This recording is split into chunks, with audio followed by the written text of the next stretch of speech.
Maka Bapak Ibu rahmati Allah, pada momen yang sangat mulia ini, saya ingin mengingatkan diri saya sendiri dan kepada Bapak Ibu akan pentingnya waktu, akan berharganya waktu, sehingga Rasulullah SAW pernah bersabda, ya, "Iqtanim khamsan qabla khamsin." Perhatikan 5 perkara sebelum datang 5 perkara. Jaga 5 perkara sebelum datang 5 perkara. Apa di antara 5 perkara tersebut? Hayataka qabla mautika. Jaga hidupmu sebelum datang matimu. Dan secara khusus Rasul mengatakan, syababaka qabla haramika. Jaga masa mudamu sebelum datang masa tuamu. Ini hidup, mati, tua, muda, ini semuanya masuk dalam konteks waktu, yang artinya harus jaga waktu yang ada sekarang ini, karena ini adalah modal utama kita menghadap Allah Subhanahu wa taala. Makanya dalam Al-Qur'an Allah Subhanahu wa taala berfirman, A'udzubillahi minasyaitonir rajim, bismillahirrahmanirrahim, wal 'asr innal insana lafi khusr. Demi waktu, kata Allah, demi masa, sungguh manusia itu semuanya rugi. Rugi dia. Mau sebesar apapun usahanya, semaju apapun usahanya, sebesar apapun omset yang dia terima, sebesar apapun harta, semua itu manusia itu akan rugi, kata Allah. Kecuali siapa? Mereka yang beriman, mereka yang beramal soleh, mereka yang senantiasa menasihati dalam kebenaran, dan mereka yang senantiasa menasihati dalam kesabaran. Surat Al-Asr ini Bapak Ibu, kata Imam Syafi'i rahimahullah, seandainya tidak ada surat yang Allah turunkan di dalam Al-Quran kecuali surat ini, maka sungguh itu cukup bagi manusia. Saking pentingnya surat ini. Dan ternyata pembahasan yang pertama, dan Allah bersumpah dengannya, yaitu dengan waktu, saking pentingnya waktu. Maka momen ini Bapak Ibu rahmati Allah, saya ingin mengajak untuk kita renungkan kembali bahwasanya kembali Allah akan panjangkan umur kita sampai saat ini, dan semoga nanti kelak lebih lama lagi di dunia ini. Kembali akan dipertemukan dengan Ramadan. Kira-kira berapa hari lagi Pak Ramadan? Kurang lebih 7 hari. Kurang lebih 7 hari. Tapi jangan pernah merasa aman. Jangan pernah merasa aman bahwasanya kita sampai bulan suci Ramadan, padahal waktunya tinggal berapa? 7 hari. 7 hari itu bagi malaikat sudah banyak yang dipanggil, itu sudah berapa orang itu. Ada yang meninggal mungkin sebelum Ramadan masuk, ada yang meninggal di bulan suci Ramadan tanggal pertama, dan seterusnya. Oleh karenanya, pertama hal yang harus kita perhatikan di dalam menyambut bulan suci Ramadan yang mulia ini adalah, mari kita sambut dengan sukacita. Mari kita sambut dengan penuh bahagia. Mari kita sambut dengan penuh kebahagiaan, kegembiraan. Karena bulan suci Ramadan ini Bapak Ibu, ini kayaknya nanti dimohon diperhatikan, kenapa kita harus bahagia dengan datangnya bulan suci Ramadan? Karena bulan suci Ramadan adalah bulan keberkahan, bulan ampunan, bulan diselamatkannya hamba-hamba dari api neraka, bulan dilipat gandakannya pahala-pahala di sisi Allah Subhanahu wa taala. Ya. Makanya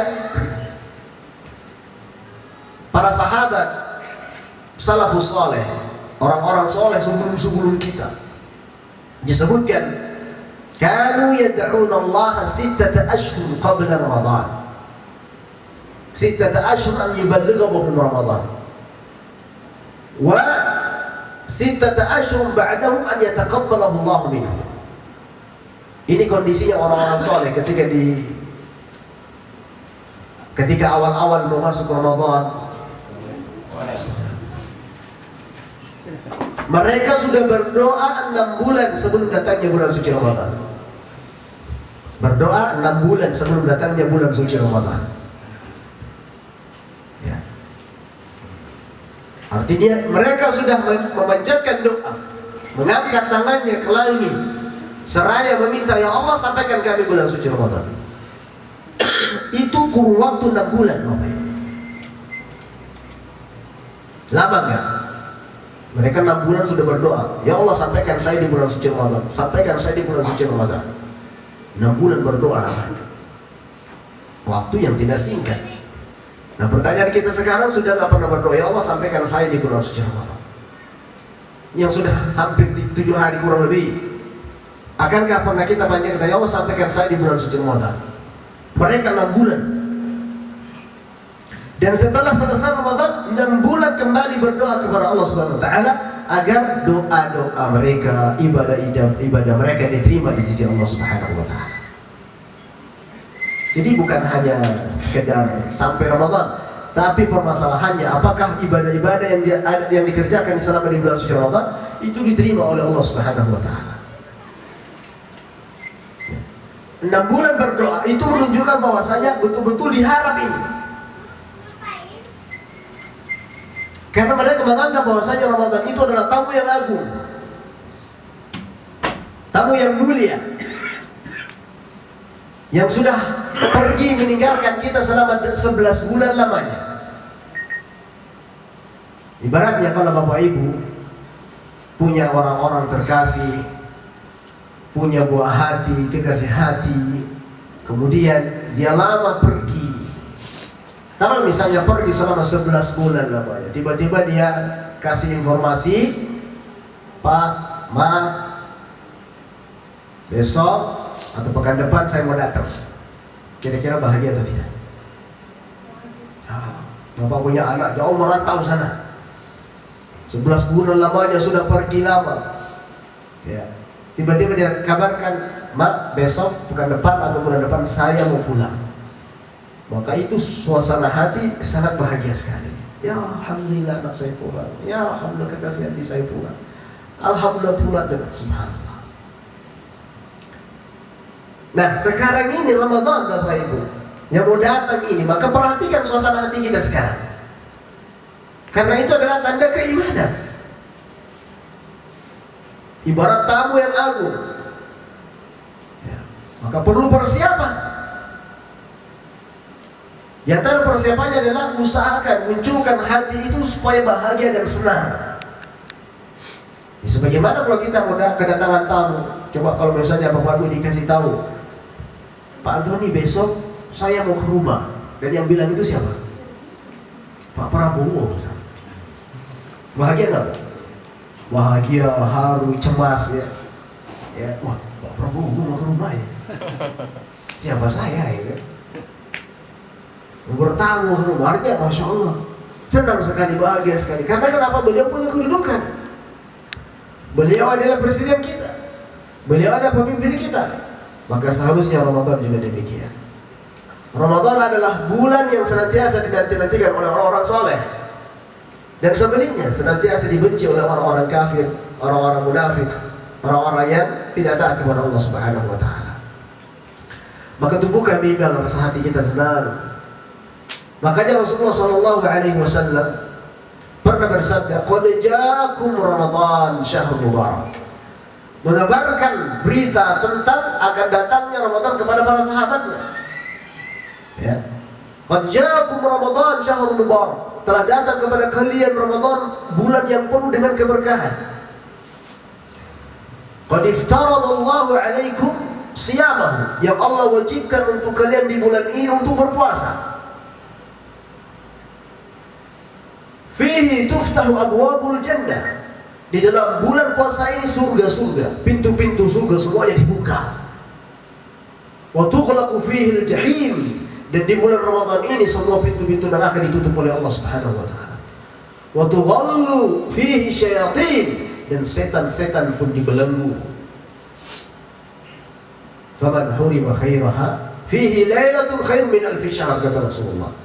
Di dalamnya ada satu bulan yang senantiasa dikejar oleh orang-orang beriman, lebih baik daripada satu hari, kata Rasulullah. Fihi lailatun, ada satu malam di dalam bulan suci Ramadan ini yang kebaikannya lebih baik daripada 1000 bulan.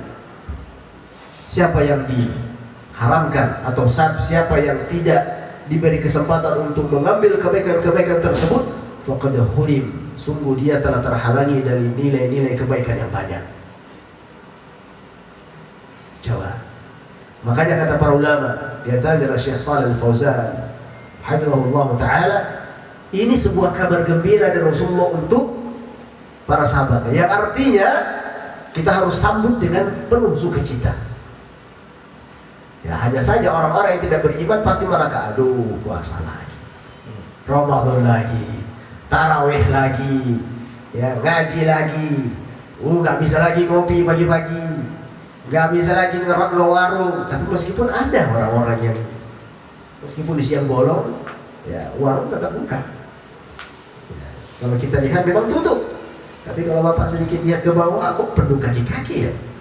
Itu kan ada warung seperti itu di siang bolong. Bahaya ini, Pak. Ya. Maka Bapak Ibu rahmati Allah Subhanahu wa taala, persiapan pertama adalah sambut sukacita. Persiapan pertama di bulan suci Ramadan sambut dengan sukacita. Maka perhatikan ini. Ini kita bisa mengecek diri kita masing-masing. Kita yang bisa mengetahui hal ini. Apakah hati saya bahagia dengan datang ke bulan suci Ramadan? Apakah ada pengaruh suasana hati yang berubah? Yang tadinya mungkin biasa-biasa saja, alhamdulillah Ramadan sudah dekat lagi. Kalau nggak ada iman, Pak, selesai itu, nggak bakal orang puasa. Dan kalau bukan karena keimanan dia berpuasa, bisa jadi tidak ada artinya pahalanya. Yang dipanggil itu orang-orang beriman di situ. Kata Allah sebagai ayyuhalladzina amanu. Karena yang namanya puasa berat kalau tidak ada iman. Sebelum subuh sama-sama kita sahur. Sahur. Tapi nanti jam 9 lihat nggak ada orang ini. Perut sudah mulai lapar. Jam 10, jam 11 mulai lagi siang bolong. Panasnya luar biasa. Melihat buka kulkas, wah ini ada jus ini. Kalau bukan karena iman, kira-kira diminum apa enggak? Habis itu dilahap. Makanya puasa itu adalah panggilan untuk orang-orang beriman. Berat kalau bukan karena iman, berat. Dan itu diantara amal ibadah yang menguji keikhlasan seseorang. Yang bisa mengetahuinya puasa atau tidaknya siapa? Kita dan Allah Subhanahu wa taala. Kita dan Allah Subhanahu wa taala mengetahui kita berpuasa atau tidak. Nah, maka daripada itu Bapak Ibu rahmati Allah Subhanahu wa taala, sambutlah Ramadan ini dengan sukacita. Kenapa demikian? Karena bulan suci Ramadan adalah bulan kebaikan. Ya, bulan di mana Allah buka lebar-lebar peluang untuk beramal. Allah obral itu pahala. Allah buka diskon dan promo besar-besaran di bulan suci Ramadan. Ya, di mana biasanya kita kalau bercerita tentang belanja, shopping, itu biasanya cari yang diskon-diskon, cari yang promo-promo. Betul nggak ibu-ibu nih? Ibu-ibu yang biasanya, kalau bapak-bapak enggak juga. Ya. Tapi anehnya sekarang bapak-bapak sudah punya aplikasi Shopee juga banyak dipakainya. Ya. Kemudian apalagi Tokopedia dan seterusnya. Kalau dalam hal belanja, coba saya ingin mengajak bapak-ibu. Kalau dalam hal belanja, biasanya kita pilih yang ada diskonnya atau tidak. Kalau ada diskon, wah ini diskon ini, wah ini promo ini. Nah, ada biasanya istilah buy one get one, beli satu dapat satu. Ada yang justru lebih bagus lagi nih, ya, teknik dalam menjual buy one get three, beli satu dapat tiga. Kira-kira rebutan nggak ya? Tapi saya nggak pernah dengar orang jualan untuk buy one get 10. Ada nggak? Beli satu dapat 10. Tisu, Pak. Kalau ada, jangan bangkrut itu perusahaan. Nggak ada, tapi lihat Allah Taala Maha Baik.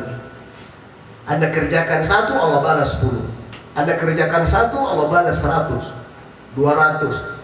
Anda bersedekah 1 saja, Allah akan lipat gandakan sebanyak 700. Dan lihat bagaimana kebaikan Allah di bulan suci Ramadan yang mempersiapkan yang namanya malam Lailatul Qadar. Yang kata Allah Lailatul Qadar itu nanti siapa yang mendapatkan, yang beribadah di malamnya, maka dia akan mendapatkan pahala lebih baik daripada 1000 bulan. Coba, 1 malam dibanding 1000 bulan. Kira-kira imbang gak ini? Enggak bakal imbang. Karena itu adalah bentuk rahmat dan kasih sayang Allah, kemaha pemurahannya Allah Subhanahu wa taala kepada hamba-hambanya. Artinya rahmat Allah dibuka lebar-lebar di bulan suci Ramadan. Beribadah di bulan satu malam saja, tapi ganjaran pahalanya sama seperti lebih baik 1000 bulan. Dan Allah mengatakan khair. Apa artinya khair? Khair itu artinya lebih baik. Allah tidak mengatakan sama seperti 1000 bulan, tidak. Tapi ada kalimat khairun. Khairun artinya lebih baik. Berarti bukan hanya 1000 bulan, tapi lebih baik daripada 1000 bulan. Jadi 1000 bulan itu hanya batas minimal saja. Akan tapi kebaikan-kebaikannya itu melebihi daripada 1000 bulan. Hanya sekedar beribadah satu malam Lailatul Qadar tersebut. Yang kalau kita ukur kehidupan kita di dunia ini, 1000 bulan itu kalau misalnya mau dikalikan harinya, mungkin ada sekitar 4 atau 83 sampai 84 tahun lamanya. Mari kencangkan iman untuk beribadah di sisi Allah Subhanahu wa taala di bulan suci Ramadan. Tidak lama kok, cuma 1 bulan saja, 30 hari saja, di mana Allah Subhanahu wa taala berikan kita kenikmatan 11 bulan untuk senantiasa mencicip makannya siang dan malam. Ya. Dan ini antara kebaikan Allah Subhanahu wa taala, Bapak Ibu dirahmati Allah Subhanahu wa taala. Kebaikan Allah Subhanahu wa taala memerintahkan sedikit saja amalan, tapi pahalanya besar. Dimana kalau kita bercerita tentang kehidupan dunia, bercerita tentang pekerjaan, ya, misalnya ada pekerjaan, job desk-nya pekerjaannya A, B, C, D, 1, 2, 3, 4, gajinya 10 juta. Ada juga yang mau mempekerjakan kita, mau menggaji kita, pekerjaannya A, B, C, D sampai Z, gajinya juga sama 10 juta. Kira-kira Bapak Ibu pilih yang mana? Nah, belum connect. Saya ulangi. Ada pekerjaan. Yang pertama, tugasnya A, B, C, D. Nih, kamu kerjanya ini. A, B, C, D, gajinya 10 juta. Ada juga yang membuka lowongan pekerjaan, pekerjaannya A, B, C, D sampai Z, tapi gajinya sama 10 juta. Kira-kira Bapak Ibu pilih yang mana? Yang pertama. Yang pertama kan? Kerjanya sedikit, PT-nya banyak. Betul nggak? Iya. Pasti. Kalau masalah dunia itu pasti. Wah ini. Nah, Bapak Ibu dirahmati Allah Subhanahu wa taala. Jika perkara dunia kita pilih kerja sedikit, hasilnya banyak. Tapi kenapa perkara-perkara ibadah, kenapa perkara-perkara akhirat kita kadang hematnya luar biasa? Padahal Allah Subhanahu wa taala di antara bentuk rahmatnya adalah memerintahkan sedikit tapi akan memberi banyak. Memerintahkan sedikit, pekerjaannya sedikit, pahalanya besar. Dan itu banyak sekali Bapak Ibu rahmati Allah Subhanahu wa taala. Apa di antaranya? Contohnya adalah 2 rakaat sebelum subuh. Coba, 2 rakaat salat sunnah sebelum subuh, kata Rasulullah, rakaatul fajri khairun minad dunya wa ma fiha. 2 salat sunat sebelum subuh itu lebih baik daripada dunia dan seisinya. Kebayang? Dunia dan seisinya, padahal cuma 2 rakaat. Tapi itu memang tantangan, ujian. Kenapa demikian? Karena 2 rakaat sebelum subuh berat. Jangankan 2 rakaat sebelum subuhnya, subuhnya aja kadang berat. Tapi disitulah di antara bentuk ujiannya dari Allah Subhanahu wa taala. Ya. Kemudian di antara contoh yang lain, barang siapa, kata Rasulullah SAW, melaksanakan sholat subuh berjamaah, kemudian dia duduk dalam masjid berzikir dengan Allah sampai terbit matahari, kemudian selang beberapa menit kemudian agak meninggi matahari sekitar 10 menit 15 menit dia melaksanakan sholat 2 rakaat, maka baginya pahala seperti haji dan umrah sempurna. Banding nggak? Nggak banding kalau kita lihat. Sholat subuh berjamaah di masjid, duduk sampai terbit matahari, kemudian sholat 2 rakaat yang biasa kita sebut dengan sholat apa? Isyraq atau syuruk. Namun tidak boleh langsung sholat ketika terbit matahari Bapak Ibu. Tunggu dulu 10 menit, 15 menit. Ya, baru boleh sholat. Kata Rasulullah, pahalanya ganjarannya sama seperti haji dan umroh, sempurna.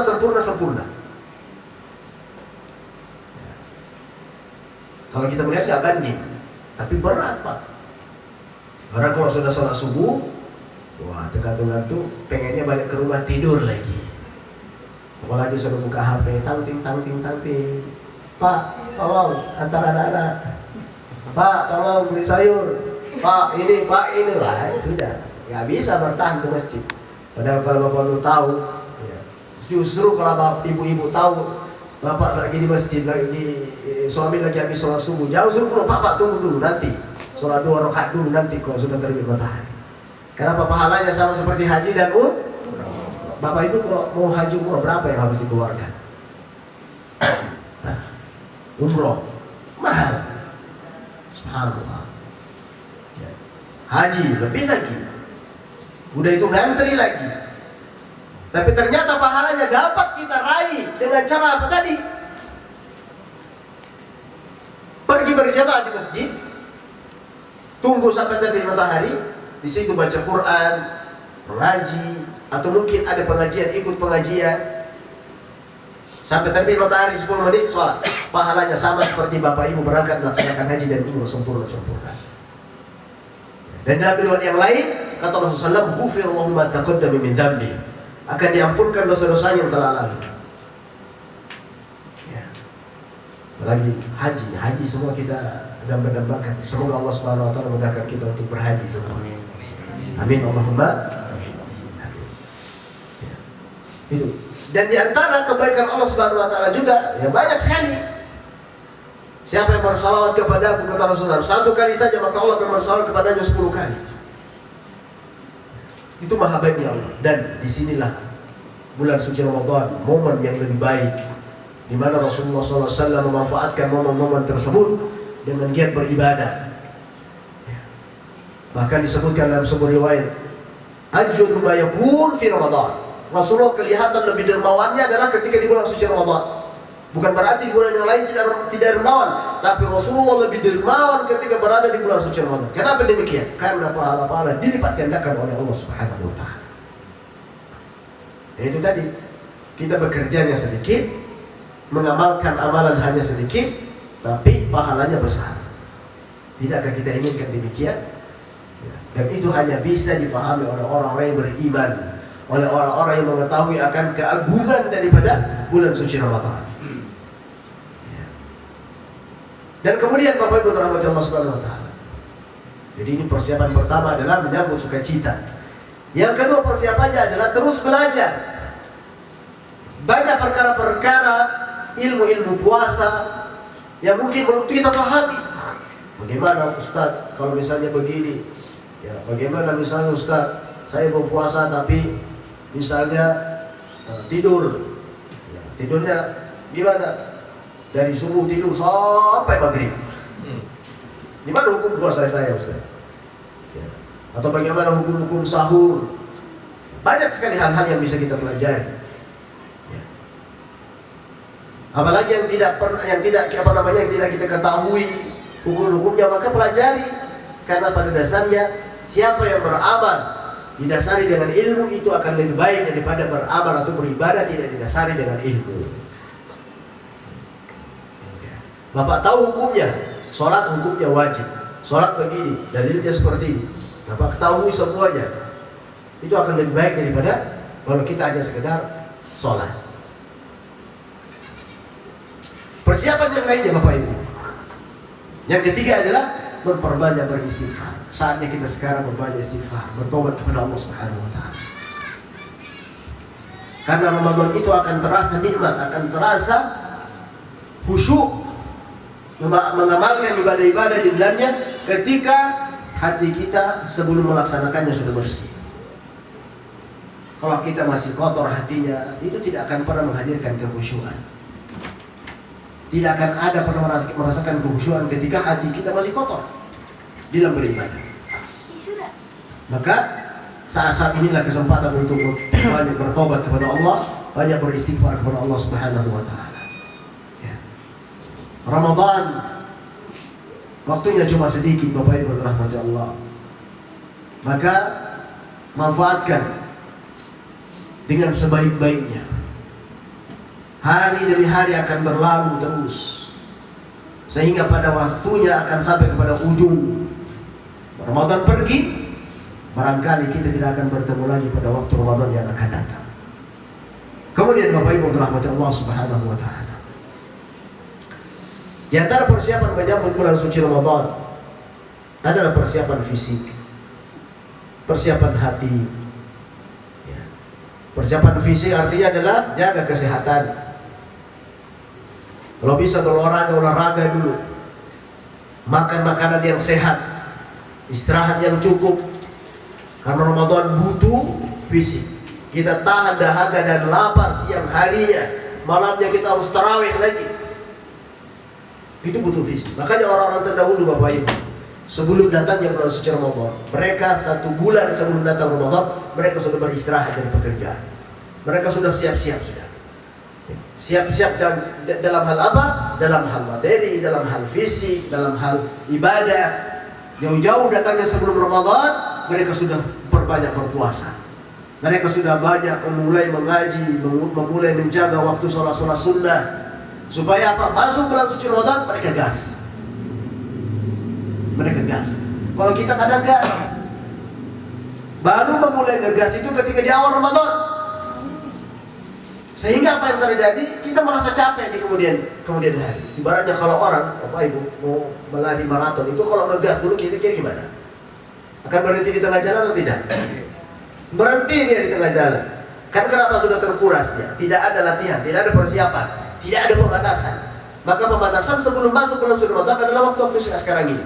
Kita sudah mulai banyak berpuasa, sudah mulai banyak beribadah kepada Allah, jaga waktu-waktu sholat sunnahnya, kemudian jaga untuk senantiasa bersedekah dan sebagainya. Masuk bulan suci Ramadan, kita sudah tidak kaget lagi. Ya. Karena ada orang, masya Allah, subhanallah, ini kita lihat hampir setiap tahunnya baru mulai ngegas di awal sehingga di akhir sudah mundur. Makanya biasanya kita lihat di awal-awal Ramadan apa? Semangatnya luar biasa. Awal Ramadan bahkan meluber itu masjid. Tarawih semuanya, waduh. Sampai ke teras, bahkan ada yang sholat di jalan. 10 awal oke lah. 10 terakhir, Allahul Musta'an. Yang tadinya masjid yang penuh, sekarang pasar-pasar kan mall yang sudah mulai ramai. Diuji kita. Makanya kok kenapa Lailatul Qadar itu di antara hikmahnya diletakkan di akhir, supaya orang jaga konsistensinya, supaya orang senantiasa mengejar itu di akhir loh penentuannya, bukan sekarang di awal. Makanya al-ibratu bil khawati, penentuan itu, penetapan terbaik itu adalah di ujung-ujungnya, di akhirnya. Makanya kalau kita hidup, kenapa kita minta husnul khatimah? Supaya kita berujung dengan baik, berakhir dengan baik. Ramadan juga demikian. Tapi itulah ujiannya. Semakin Ramadan mau pergi, semakin kita sering mendengarkan diskon, diskon lebaran. Orang belum. Makanya Bapak Ibu, ibu-ibu ini khususnya saya sarankan, kalau mau belanja sekarang. Jangan belanja nanti, tunggu 10 terakhir baru sibuk belanja. Inilah baju lebaran lah, kue lebaran lah. Sehingga apa? Momen-momen 10 terakhir itu hilang intinya, bukan di situ hilang. Ini luar biasa, was-was itu syaitan. Bisikan syaitan. Loh, Ustaz katanya kan syaitan dibelenggu katanya. Jadi bulan suci Ramadan dibelenggu katanya. Bukan berarti dibelenggu semuanya. Akan ada syaitan-syaitan tertentu yang dipersiapkan untuk menggoda manusia. Ya. Jadi ini penting kita pahami Bapak Ibu. Intinya itu di 10 terakhir. Makanya ibu kalau persiapan sekarang. Stok itu di kulkas, stok itu barang-barang 10 terakhir, ini 10 awal, ini 10 terakhir, ini 10 pertengahan. Baju lebaran, ya udah beli dari sekarang ya. Karena itu ujiannya Pak. Masalahnya ujiannya adalah di 10 terakhir itu makin besar diskon. Itu kalau Bapak perhatikan cuma lihat, mal-mal itu penuh. Betul atau tidak? Padahal orang muslim yang meramaikan. Mana ini yang Allah mengatakan, Inna zallahu fi lailatul qadar. Kami turunkan malam Lailatul Qadar. Lailatul Qadri khairun min alfi syahr.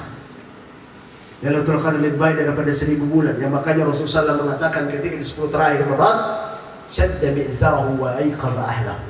Rasulullah kencangkan ikat pinggangnya, artinya lebih bersungguh-sungguh lagi beribadah di situ. Dan beliau bangunkan keluarganya untuk beribadah. Subhanallah. Ya. Maka daripada itu Bapak Ibu rahmati Allah Subhanahu wa taala, ya. Perhatikan momen-momen Ramadan harus merubah pola kita dalam memaknai bulan suci Ramadan. Yang dulu-dulu mungkin ibu-ibu persiapan Ramadan, persiapan Idul Fitrinya di akhir-akhir 10 Ramadan. Ya, sekarang rubah itu. Jangan terlalu sibuk. Sibukkan apa? Beribadah. Sibukkan baca Al-Quran. Bangun setiap malam. Ya, sholat malam, sholat tarawih, sholat tahajud, sholat witir. Ya. Persiapkan hal-hal yang dibutuhkan sekedarnya saja. Ya, karena biasanya ibu kalau ya mau buka puasa itu kan sibuknya luar biasa. Padahal bapak-bapak paling cuma mampunya makan yang sederhana saja. Ini kita kalau sore-sore itu apalagi namanya beduk ya. Hanya kalau bisa yang punya rezeki nggak usah lah masak-masak ibu. Ya, beli aja lah. Sibukkan waktu yang lain untuk apa, baca Al-Quran. Daripada masak dari jam 2, masak setelah asar. Ya, kadang kita sudah mulai Allah Akbar, masih Pak, ini mana? Subhanallah. Padahal kan setelah buka puasa, Allahu Akbar, yang dimakan 3 biji kurma, 3 teguk cendol, ya, apa lagi? 1 kola dan seterusnya, udah selesai itu. Mana makanan yang lain? Kadang sisa, betul tidak? Dosa. Bersisa dosa. Nanti dimakan habis tarawih Pak. Habis tarawih sudah menggantung ya. Sudah mau tidur lagi. Maka jangan berlebihan Bapak Ibu dalam hal makanan ketika di bulan suci Ramadan. Yang berlebihan itu adalah ibadah. Karena ini momen kebaikan. Ya. Oleh karenanya Bapak Ibu rahmati Allah, banyak sekali ilmu-ilmu yang perlu kita pahami dalam memahami bulan suci Ramadan. Ya. Namun, ya, saya akan sampaikan mungkin kalau ada pertanyaan. Mungkin ada budak-budak Bapak Ibu, ada hal-hal yang kurang jelas, ya, maka bisa ditanyakan dalam kesempatan kali ini. Yang pada intinya, persiapkan diri kita dalam menyambut tamu yang sangat agung ini dengan cara apa? Yang pertama dengan hati yang penuh sukacita, bahagia, ya, karena itu adalah tanda iman. Yang kedua, persiapannya adalah memperbanyak beristighfar kepada Allah Subhanahu Wa Taala. Karena orang-orang yang bisa memaknai ibadah itu adalah yang ketika hatinya bersih, yang ketika hatinya bening, ya, jauh dari noda-noda hitam hatinya, maka dia akan memaknai Ramadan itu lebih bermakna, lebih khusyuk. Sama ibaratnya kita sholat, Bapak. Kalau hati kita kotor sebelum sholat itu sulit khusyuk, sulit menangis. Makanya kalau Bapak Ibu mungkin lihat orang-orang imam dalam sholatnya dia menangis baca Quran. Kenapa? Karena konsentrasi, karena khusyuk. Ya. Dan persiapan yang ketiga, persiapan yang ketiga adalah kembali belajar, fahami ya, apa yang harus kita pelajari dalam hal melaksanakan puasa di bulan suci Ramadan. Bagaimana tarawihnya, bagaimana bukanya, bagaimana sahurnya, dan terlalu banyak lagi hukum-hukum yang terkait dengannya. Dan persiapan yang keempat adalah persiapan fisik. Siapkan dari sekarang, persiapkan materi. Ya, jangan terlalu sibuk ketika sudah sampai dan masuk dalam bulan suci Ramadan. Kalau ada hal-hal yang perlu dipersiapkan nanti ketika di bulan suci Ramadan, sekarang sudah harus kita prepare ya, dari awal, ya, supaya apa, tidak terganggu ibadah-ibadah kita di bulan suci Ramadan. Ya, karena itu kadang kita tersibukkan dengan hal-hal yang tidak ada manfaatnya. Ya. Seperti halnya ketika mau buka puasa, ibu-ibu masih sibuk persiapkan ini dan itu. Akhirnya apa? Terlewatkan untuk berdoa kepada Allah Subhanahu Wa Taala. Padahal momen-momen mustajabnya doa seseorang adalah ketika hendak berbuka puasa. Secara umum ketika di siang hari kita berdoa itu mustajab. Tapi lebih mustajab lagi ketika menjelang seseorang berbuka puasa. Kita luangkan waktu 10 menit, 15 menit. yang mungkin sudah siap di hadapan hidangan-hidangan yang ada. Luangkan waktu berdoa. Allahumma ighfirli wa liwalidayya warhamhuma kama rabbayani shaghira. Atau doa-doa yang lain. Karena pada saat itulah obat terbaik untuk dijabah doa-doa seseorang. Ya. Oleh karenanya Bapak Ibu, semoga Ramadan kali ini kita diberi kesehatan dan kekuatan oleh Allah Subhanahu wa taala. Ya, syukur-syukur mampu melaksanakan ibadah-ibadah secara maksimal. Ya, apalagi ibadah umroh. Ya, saya sampaikan ini karena ada secara khusus Rasulullah SAW mengatakan, siapa yang melaksanakan ibadah umroh di bulan suci Ramadan, maka sama seperti halnya berhaji denganku. Berhaji dengan Rasulullah SAW. Sampai di sini yang dapat saya sampaikan. Semoga bermanfaat, yang benar datangnya dari Allah dan yang salah datangnya dari pribadi. Sallallahu alaihi wasallam ala nabiyina Muhammad wa ala alihi wa sahbihi wa barik wasallam. Perlu mempersiapkan diri dalam menghadapi Ramadan, apa saja yang dipersiapkan, dan tadi yang di awal Ustaz sampaikan juga keutamaan kita menghadiri kajian-kajian ilmu. Baik, mungkin pada kesempatan ini kalau ada Bapak Ibu yang ingin bertanya, dipersilahkan. Saya sedikit mau menanyakan tentang malam Lailatul Qadar. Ya. Selama ini kan kita mencoba untuk bisa mendapatkan malam Lailatul Qadar itu, bagaimana caranya? Dan mungkin Ustaz pernah mengalami atau gimana? Kita ingin tahu pengalaman. Terima kasih. Karena yang berhasil adalah mereka yang bisa sampai kepada garis finish. Karena kondisinya adalah ya itu tadi, di awal semangat, tengahan sudah mulai lemah, di ujungnya sudah mulai mundur semuanya, mundur secara teratur. Ya, yang tadinya kelihatan di masjid sudah mulai nggak kelihatan lagi, tinggal beberapa saf saja. Nah, malam Lailatul Qadar, Bapak Ibu dirahmati Allah Subhanahu Wa Taala, disebutkan di antaranya beberapa ciri-cirinya. Ya, di antara beberapa ciri-cirinya, ya, adalah yang paling jelas pagi hari daripada malam Lailatul Qadar yang terjadi pada malamnya, maka pagi harinya itu cuaca terang atau diawali dengan matahari yang menyinar terang tapi tidak terasa panasnya. Itu diantaranya. Jadi merah, matahari itu muncul terbit dengan kondisi merah, ya, tapi mengeluarkan sinar dan tidak menyengat panasnya. Itu diantara ciri-cirinya. Ada juga beberapa ciri-ciri malam Lailatul Qadar yang tidak bisa kita sandarkan, tidak disandarkan dengan dalil-dalil yang ada. Ya, kalau di kampung-kampung dulu ada yang mengatakan kalau malam Lailatul Qadar itu adalah air menjadi beku. Ya, repot itu kalau beku, Pak. Gimana kita mau wudhu kalau beku? Ada yang mengatakan pohon-pohon ikut bersujud. Wah, repot nih kalau ada yang lihat pohon bersujud, pohon ruku, lari semua gitu. Tapi itu tidak benar. Ya, tidak benar. Yang berdasarkan atas dasar dalil, yang antara ciri-ciri adalah pagi-paginya itu adalah ya matahari dalam kondisi cerah, ya, tapi tidak mengeluarkan panas.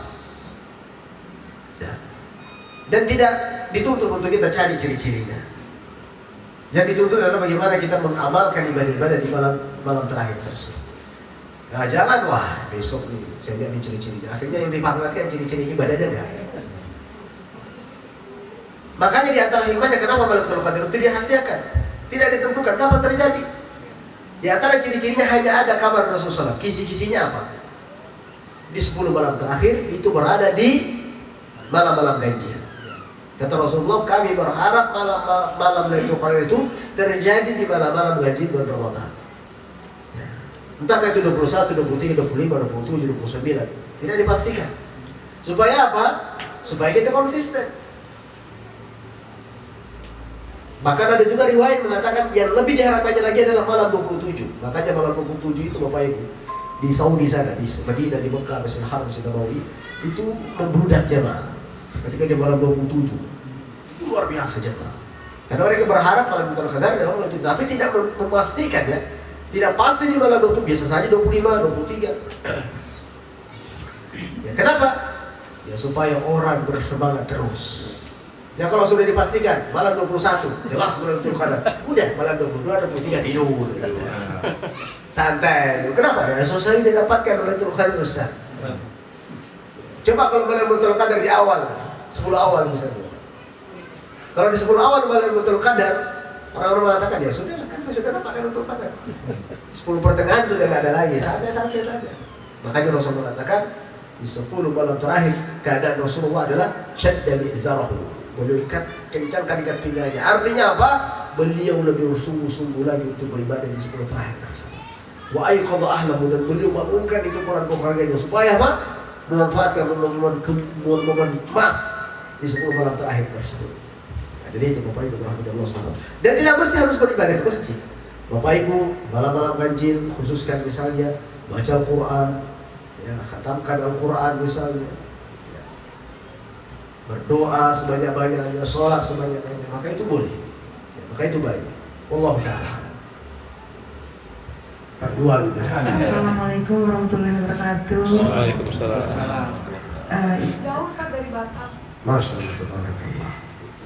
Saya Adep, Ustadz, izin bertanya Ustadz. Ya. Aula kan sedang diskon Ustadz, diskon pahala. Ya. Ada nggak amal yang bisa dikerjakan sepanjang hari, nggak berat-berat amat, tapi pahalanya berlimpah, yang bisa dikerjakan di luar bulan Ramadan Ustadz? Amalan setiap hari yang pekerjaannya ringan tapi pahalanya besar itu banyak. Baik di luar bulan suci Ramadan. Di antaranya apa? Di antaranya adalah amalan-amalan zikir. Amalan-amalan zikir. Seperti halnya berzikir Subhanallah bihamdihi subhanallahil azim. Yang kata Rasulullah, kalimatani khafifatani 'ala lisan thaqilatani fil mizan habibatani ila rahman. Subhanallah bihamdihi subhanallahil azim. Dua kalimat yang ringan diucapkan lidah, kan ringan. Berat timbangannya di akhirat kelak dan dicintai oleh Allah Subhanahu wa taala. Coba lihat. Kalimatnya ringan, berat timbangannya, dicintai oleh Allah. Kalimat tersebut subhanallah bihamdi subhanallahil azim. Maha suci Allah dan segala puji hanya untuknya, dan maha suci Allah yang maha agung. Itu diantaranya. Dan secara sebagian kecilnya lagi adalah kita hanya mengucapkan subhanallah bihamdi, subhanallah bihamdi 100 kali di pagi hari. Siapa yang mengucapkan kalimat subhanallah bihamdi 100 kali sehari dalam sehariannya, itu kata Rasulullah SAW, maka dosa-dosanya akan diampuni oleh Allah Subhanahu wa taala meskipun sebanyak buih yang ada di lautan. Coba 100 kali aja dosa-dosanya diampuni berapa? Sebanyak buih yang ada di lautan. Jadi sebanyak apapun dosanya, ketika kita mengucapkan subhanallah bihamdi 100 kali, berat gak itu? Pak? Tidak berat. Tadi cuma butuh beberapa menit. Maka bersyukurlah orang yang dikatakan ya Rabbuhu lisanul rabban bizikrillah. Bersyukurlah orang-orang yang diberi taufik lisannya mudah untuk berzikir kepada Allah Subhanahu wa taala. Dan ini perlu latihan. Di antaranya juga amalan yang besar pahalanya adalah ketika masuk pasar. Nah, ibu-ibu kan suka masuk pasar. Mungkin setiap sehari masuk pasar, kepekan masuk pasar. Pasar apapun itu, mau tradisional, mau itu mall. Yang penting dikatakan pasar. Ada jual beli banyak di situ, transaksi jual beli seterusnya.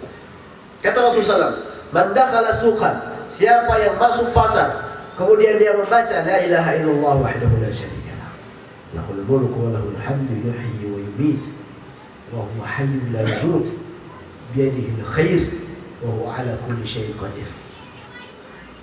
Kata Rasulullah SAW, maka dia akan diangkat derajatnya 1000 kali 1000. 1000 kali 1000 berapa? Berapa? 1000 kali 1000 berapa? 1 juta. Dan akan dihapuskan dosanya 1000 kali 1000, 1 juta lagi. Dan akan ditetapkan pahala baginya 1000 kali 1000, 1 juta lagi. Coba hanya sekedar masuk pasar baca doa La ilaha illallah wahdahu la syarika lahul mulku wa lahul hamdu yuhyi wa yumiit wa huwa hayyun la yamut biyadihil khair wa huwa ala kulli syai'in qadir. Panjang kan Bapak Ibu? Panjang kalau belum hafal, tapi kalau sudah hafal pendek insyaallah. Ya itu dihafalkan. Kalau belum hafal baca dulu. Banyak itu di Google, silakan buka. Doa masuk pasar. Hanya sekedar mengucapkan itu, pahalanya yang pertama Allah catatkan 1 juta kebaikan, Allah hapuskan 1 juta keburukan, dan Allah angkat 1 juta derajat. Ketika masuk Pak, kenapa? Kata pemerintah, kok bisa doa ini dibaca tapi pahalanya luar biasa? Karena biasanya kalau orang sudah di dalam pasar tidak lagi mengingat Allah, sudah nggak sadar lagi. Banyak kan orang pasar itu, mana Pak beli ini diskon ya, oh ini ya, siapa ini, udah nggak ingat lagi Allah Subhanahu wa Ta'ala. Makanya ketika dalam momen-momen kondisi-kondisi sulit tersebut kita tetap mengingat Allah, maka di situ letak kenapa kok pahalanya besar sekali di sisi Allah Subhanahu wa Ta'ala. Orang semuanya banyak lupa. Masuk mall coba ya. Coba mungkin kalau kita masuk mall, mungkin 1001 yang baca doa ini. 1001 yang mengingat Allah. Ya, maka di situlah kenapa kok pahalanya luar biasa besarnya di sisi Allah Subhanahu wa Ta'ala. Dan banyak lagi zikir-zikir yang lain. Ya, zikir-zikir yang lain. Menjenguk orang yang sakit, ya, berbakti pada orang tua, ya, dan lain sebagainya. Terlalu banyak amal-amal secara umum, ya, setiap harinya itu pahala-pahala dilipat gandakan oleh Allah Subhanahu wa Ta'ala. Jadi mungkin kajian kita pada kesempatan pertama ini kita tutup di sini Ustadz, dan kita semua berdoa semoga kajian seperti ini akan terus bisa kita laksanakan. Lebih dan kurang saya mewakili tuan rumah mengucapkan mohon maaf jika dalam penyampaian, dalam penyambutan ada yang kurang berkenan, dan terima kasih juga untuk Mama Nining yang sudah yang sudah memberikan kita kajian. Silakan Bapak-bapak, Ibu-ibu, didahului oleh Ustadz untuk menyantap hidangan kita yang ada di luar. Mungkin kalau Ustadz mau membacakan kita doa. Dan semoga Allah Subhanahu wa Ta'ala senantiasa memberikan kita keberkahan, karunia, taufik, hidayah sampai kelak kita berjumpa dengan Allah Subhanahu wa Ta'ala. Allahumma rabbana inna nas'aluka ilman nafi'an wa rizqan thayyiban wa 'amalan mutaqabbalan. Allahumma a'inna 'ala dzikrika wa syukrika wa husni ibadatik. Allahumma ya rabbana ballighna Ramadan. Allahumma ya rabbana ballighna Ramadan. Allahumma ya rabbana ballighna Ramadan. Wa sallallahu wasallam ala nabiyyina Muhammadin wa ala alihi sahbihi wa sallam walhamdulillahi rabbil alamin. Wa akhiru da'wana alhamdulillahi rabbil alamin. Wassalamu alaikum